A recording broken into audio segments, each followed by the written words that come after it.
मस्त अशी फ्लेवरफुल एकदम ज्युसी बिर्याणी खायला किती मजा येईल ना. तर चला बघूयात कशी बनवायची. यासाठी आधी चिकनला मॅरिनेट करून घेऊयात. मीठ, लिंबू, आलं लसूणची पेस्ट, हळद, तिखट मिरची पावडर, बेडगी मिरची पावडर, बिर्याणी मसाला, दही असं सगळं लावून साधारणपणे 2 ते 3 तास मॅरिनेट करून ठेवायचं आहे. तोपर्यंत कांदा स्लाईस करून घ्यायचा आहे. थोडा उन्हात वाळवायचा आहे म्हणजे पटकन भाजला जातो.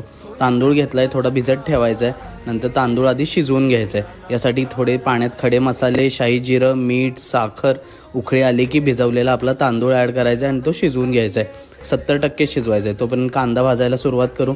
कांदा पूर्ण गोल्डन ब्राऊन झाला की त्यामध्ये टोमॅटो ॲड करायचा आहे आणि आपलं मॅरिनेट केलेलं चिकन सगळं छान मिक्स करून घ्यायचं आहे. थोडं शिजलं की त्यामध्ये कोथिंबीर, पुदिना आणि हिरव्या मिरच्या मस्त मिक्स करायचं आहे आणि वरतून आपला हाफ कुक्ड राईस त्याच्यावरती परत पुदिना, कोथिंबीर आणि झाकण मारून त्याला दम करायला ठेवून द्यायचं आहे. खाली मी तवा ठेवला आहे कारण की खाली करपू नये म्हणून. आणि वरती गरम पाणी ॲड करायचं आहे. 1 तासाभरात मीडियम फ्लेमवर ठेवायचं आहे. मस्त अशी आपली बिर्याणी रेडी होईल.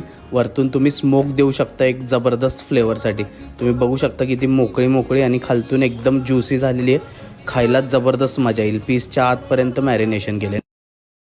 Download ShareChat.